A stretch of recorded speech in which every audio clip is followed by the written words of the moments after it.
जिलाध्यक्ष जी और उपस्थित समस्त हमारे बहुत ही वरिष्ठ कांग्रेस के पदाधिकारीगण, कार्यकर्तागण, सम्मानित प्रधानगण, सम्मानित जिला पंचायत सदस्यगण और एक एक व्यक्ति अपने आप में कई लोगों का प्रतिनिधित्व करता हुआ जो मुझे दिखा। मुझे आप लोग जब बात कर रहे थे, मुझे गुरु गोविंद सिंह जी की एक बात याद आ रही थी। उन्होंने कहा था कि 1.25 लाख से एक लड़ाऊं तब गुरु गोविंद नाम का हूं। तो जितने लोग यहाँ पर बैठे हैं ये उसी रूप में है जो एक एक व्यक्ति हजारों से लड़ सकता है। और ये जो कुछ आप लोग यहाँ पर बता रहे हैं कि हम अच्छा चुनाव लड़े, मैं अगर अच्छा चुनाव लड़ पाया तो उसके पीछे आप लोगों की मेहनत है कि आपने एक सुंदर पिच बनाई और उस पिच पर मुझे खेलने के लिए बहुत उम्दा माहौल आप लोगों ने बनाया, जिसके आधार पर हम खेल पाए। अब कितने रन मिले ये तो 4 तारीख को पता चलेगा, लेकिन निश्चित रूप में हर तरफ से जो रुझान आ रहे हैं वो बहुत ही उत्साह बढ़ाने वाले हैं।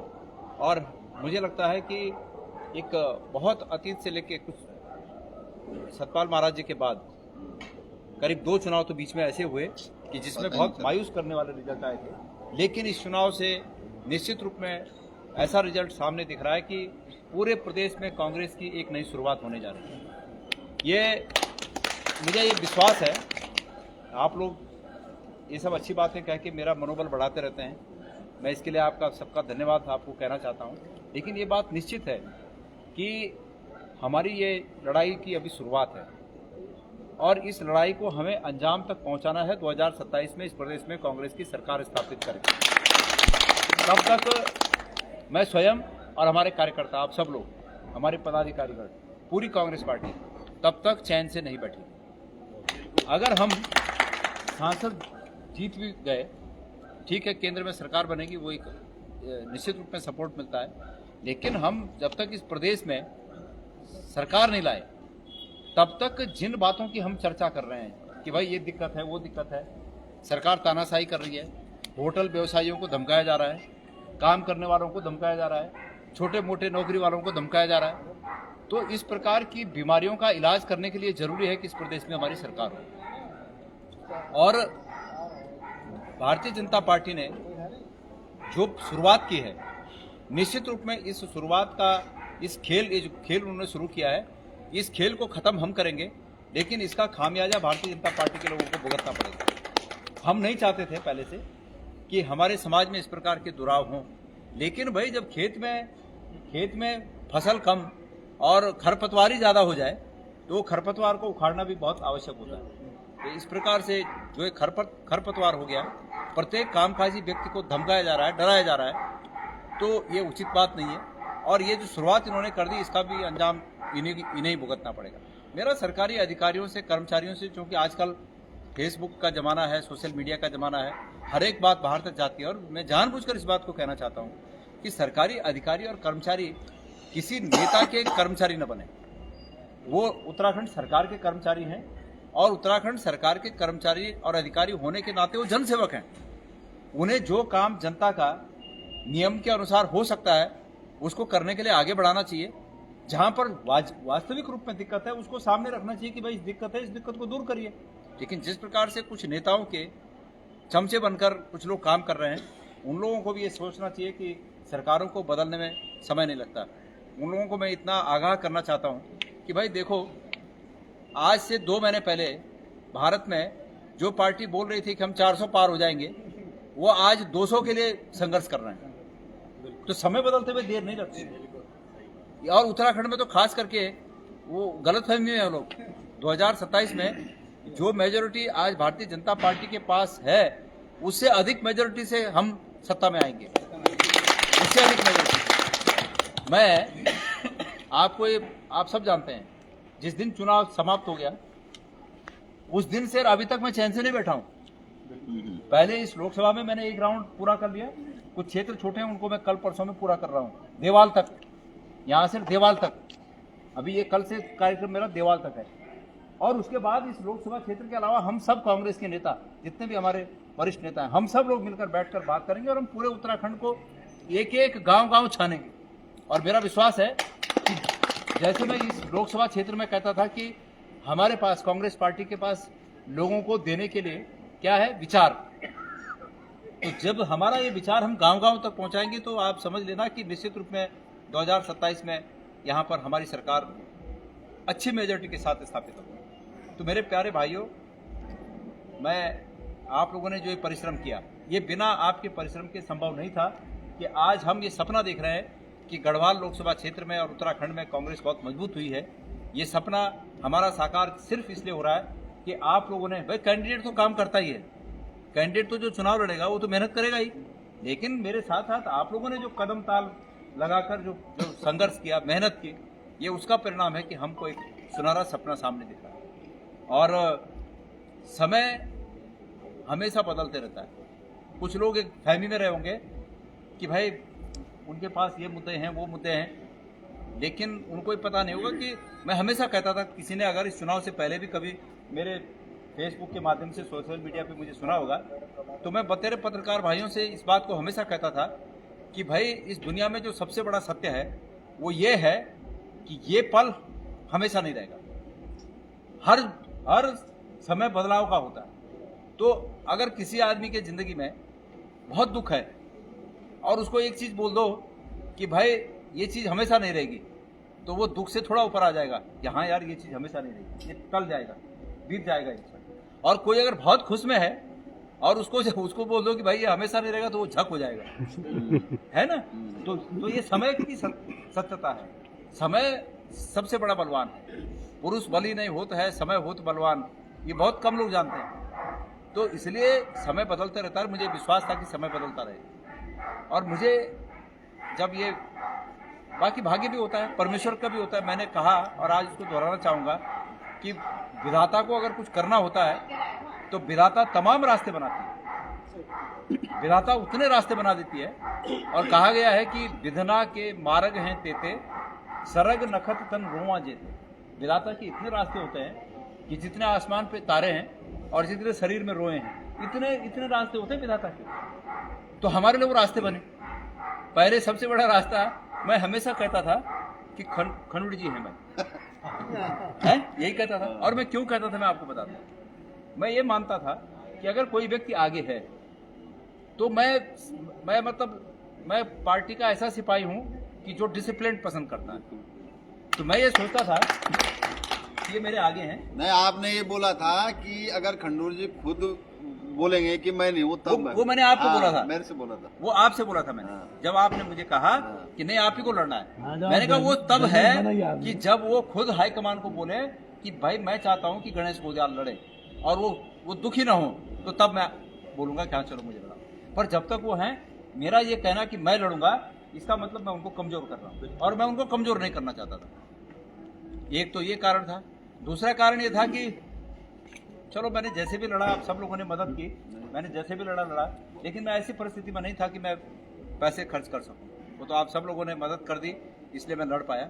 तो दूसरा कारण वो था। लेकिन फिर भी कुदरत ने जब करना था तो उसमें गढ़वाल समझते हैं,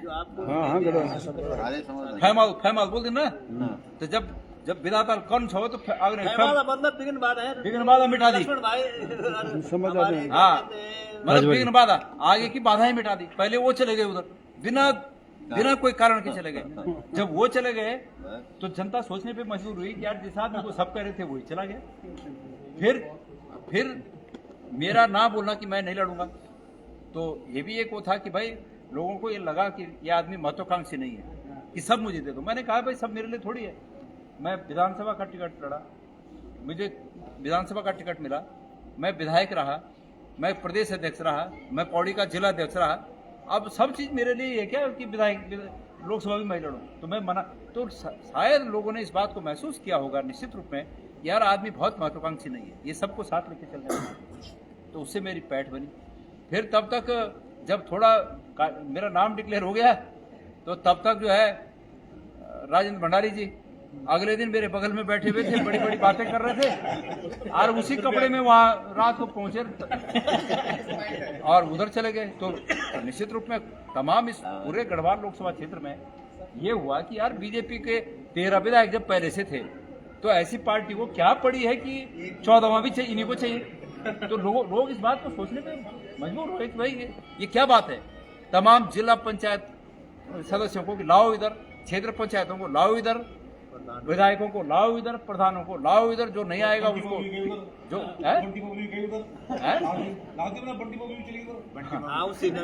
मैं वो भाषा नहीं बोल सकता। हमने उनको अनुज और अनुज बधू बोला, हमारी बहन जैसी, हम नहीं बोल सकते ऐसा। खैर हर तरह से मेरे विधानसभा में तो काला और धन भी एक हो गए। मेरे विधानसभा में काला धन एक हो गए। हाँ, अच्छा, हाँ। तो पर ऐसा है, मैंने ये बात कही और वो बात इसलिए कही कि लोग उस संदेश को समझें। मैंने वक्त पर ये बात कही कि नेता जा रहे हैं ना, लेकिन लोग अपने वोट अपनी जगह है ना, तो अपने विवेक से वोट दें। और एक चीज बता दूं मैं आपको, जनता आज बहुत जागरूक है। अगर गणेश गोदियाल भी कोई गलती कर देगा तो ऐसा नहीं कि लोग गणेश गोदियाल के बोलने से वोट देंगे। लोगों का वोट देने का विवेक अपना है। अगर गणेश गोदियाल के बोलने से लोग वोट देते तो खंडूड़ी जी के लिए हमने अपनी से ज्यादा ताकत लगाई थी। हम तो विधानसभा जीते, लेकिन हम उनको अपनी विधानसभा में नहीं जिता पाए। तो मेरे बोलने से अगर लोग वोट देते तो तब देते ना जब खंडूड़ी जी को। पर लोग पूरी परिस्थितियों को समझते हैं कि हमें क्या करना है, और लोगों को ये लगता है जब कि भाई ये व्यक्ति हमारी लड़ाई लड़ सकता है, ये विश्वास जब लोगों को हुआ तो निश्चित रूप में हमने बदलाव देखा और उसका परिणाम हम 4 तारीख को देखेंगे। और मैं आपसे वादा करता हूँ कि मैंने पहले भी कहा और अब चुनाव निपट गया तब भी कह रहा हूँ कि सबसे बड़ी पूंजी हम लोगों की ये है कि हमने जनता को जो वादे किए हैं, हमें उस विश्वास को अक्षुण्ण रखना है, उस विश्वास को हमेशा जिंदा रखना है, उस विश्वास को मजबूत करते जाना है। मैं आपको उदाहरण देता हूँ। मैं एक दिन कोटद्वार गया था। अब जब मैं पहुंचा कार्यक्रम स्थल में तो सब लोग, जैसे आज आप लोग आए ऐसे सब लोग आए, मतलब किसी के हाथ में फूल माला थी, कोई नमस्ते बोल रहा था, मैं भी सबसे मिला। पर मुझे पता नहीं चला, मुझे बाद में बताया गया कि एक आदमी पीछे से मुझे मिलना चाह रहा था। मेरी नज़र उस तरफ नहीं थी, मेरी नज़र दूसरी तरफ थी और मैं आगे मिलता हुआ चला गया और उस व्यक्ति को मैं नहीं मिल पाया। मुझे पता चला वो व्यक्ति नाराज होकर चला गया, कि वो व्यक्ति नाराज होकर चला गया। लेकिन मैंने उनको फिर अप्रोच किया जब मुझे पता चला, क्योंकि भाई मेरे पीठ के पीछे था, मैं नहीं देख पाया। वो मेरी कोई ऐसी गलती नहीं थी, पर भूल थी कि मैं पीठ पीछे नहीं समझ पाया कि कोई मुझे मिलना चाह रहा है, मेरे पीछे आ रहा है, मैं आगे बढ़ता गया। पर मुझे जब पता लगा कि वो व्यक्ति नाराज है, मैंने उन्हें अप्रोच किया। तो ये चुनाव हो गया था, मुझे क्या फर्क पड़ रहा, लेकिन नहीं, हमें एक व्यक्ति के विश्वास को भी कम नहीं करना है। हमें उस एक व्यक्ति के विश्वास को हो सके तो उसमें इजाफा करना है, जो आज फिर भी विश्वास नहीं कर रहा है वो भी हम पर विश्वास कर सके। और जब किसी ऐसे व्यक्ति को ये बात पता चलेगी कि गणेश गोदियाल ने उस एक नाराज व्यक्ति को भी अप्रोच किया, जब ऐसे किसी व्यक्ति को पता चलेगा जो आज भी हम पर विश्वास नहीं कर रहा है, तो निश्चित रूप में वो व्यक्ति भी विश्वास करेगा हम पर कि यार गणेश गोदियाल ने एक नाराज आदमी को मनाने के लिए अप्रोच किया, तो भाई हो सकता है उस व्यक्ति का भी विश्वास लौट आए। किसका? जो आज नहीं कर रहा हम पर विश्वास। तो हमारा मकसद 2027 है, और 2027 इसलिए है कि जिस प्रकार से हर एक जगह से लोगों को प्रताड़ना का समाचार मिल रहा है, हर वर्ग को प्रताड़ना मिल रही है, हमको लोगों की इस प्रताड़ना को समाप्त करना है। ये हमारे भाई हैं और ये 3-4 भाई लोग हैं। मैं विशेष रूप से भंडारी परिवार का धन्यवाद करता हूं कि इन्होंने हमें आश्रय दिया, प्रश्रय दिया। और भंडारी जी, ये आपका जो व्यापार में भी लोग बोलते हैं ना इन्वेस्टमेंट, ये आपका प्रेम का इन्वेस्टमेंट है।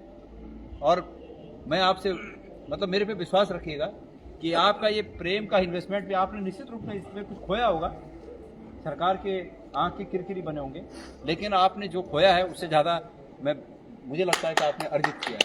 वक्त आएगा, अभी से इसको नहीं बोला जाएगा, लेकिन वक्त आएगा।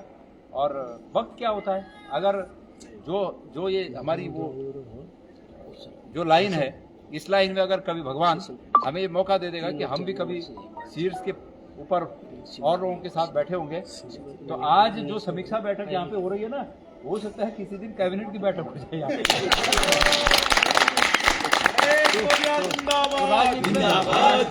राजनीति में देखो, राजनीति में इतने लोग लगे हैं। गणेश गोदियाल सबको क्या दे सकता है, लेकिन गणेश गोदियाल ये दे सकता है सबको कि भाई मैं पहुंचूंगा आगे तो मैं तुमको भी खींचूंगा, जब मैं आगे पहुंचूंगा तो तुमको भी आगे करूंगा। ये देश का गणित। और अतीत से लेकर अब तक हमारा भारत का लोकतंत्र राजनीति की इसी परिपाटी पर आगे बढ़ा।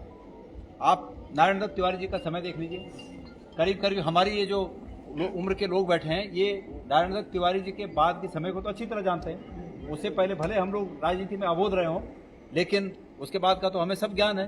तो ऐसे ही होता है राजनीति में। और मुझे ऐसा लगता है कि ये शायद ऊपर वाले ने मुझे आशीर्वाद दिया है कि मैं कभी भी किसी के विश्वास को धोखा नहीं देता। मैं ये नहीं उकाल काटी सरबट बोल देना तब नहीं कर दूँ मीता इनसे कि भाई जय मैं उकाल तक साथ है जो अगर वो उंदार में नीचे चल सकूँ चाह तो वह तभी हाथ पकड़ के भले मैं तभी स्लो चलन पड़ो लेकिन वह तभी उंदार साथ उतर, ये मेरी आदत रहे। तो आप सब लोगों का बहुत बहुत धन्यवाद। मुझे अभी देवप्रयाग तक की यात्रा पूरी करनी है। कल सुबह हम लोग हिंडोला खाल में है नहीं, आज पूरा करूँगा वहाँ पे देवप्रयाग जाऊँगा, फिर देवप्रयाग से कल सुबह हिंडोला खाल और फिर कल नारायणगढ़ में एक कोई शहीद हो गया था, अच्छा वहाँ तक जाना है, फिर परसों का कार्यक्रम है। तो आप सब लोगों का बहुत बहुत धन्यवाद। बहन जी आपका बहुत बहुत धन्यवाद। जूनियर भंडारी जी आपका बहुत बहुत धन्यवाद। सब हमारे भाइयों का सबका आपका बहुत बहुत धन्यवाद। एकजुट रहिए। गलत फहमियाँ आपस में जो होती है, हम लोग सब एक समाज के लोग हैं, कभी कभी गलत फहमियाँ भी होती है, लेकिन गलत फहमियों को समझ सॉल्व करने की कोशिश करें। संघे शक्ति कलयुग कहा गया। इस कलयुग में एक रहोगे तो ताकतवर रहोगे, अलग अलग रहोगे तो तोड़े जाओ। इसलिए एक रहिए। आपको एक बहुत मजबूत इच्छा शक्ति वाला और एक बहुत ही विलक्षण प्रतिभा का धनी नेता मिला हुआ है उन गोपाल भाई के रूप में। ऐसा नहीं, सब हैं। अरे भाई मेरी बात सुना, मुआरा बंदे ना मुआरा तो सब बढ़ोगे ना, पर कूल एक ही होता। तो इस विधानसभा की कूल आप ही हो। तो इसलिए मैं भी जो है 2027 में ओम गोपाल भाई भगवान सब ठीक रखेगा, तो जो कुछ आपके जिताने के लिए आवश्यक होगा, ये गणेश गोदियाल वचनबद्ध है। तो चाहे मेरे रोहितपट्टी में 4 जो सबसे कमजोर इलाका आपका होगा वहाँ चाहे मुझे 4 से सवाई जोड़ना आपका काम है, आप लोगों को मोड़ना मेरा काम है। भाई कटा करना आपका काम और सबको मंत्र खपत है तो आप लोग को बहुत बहुत धन्यवाद।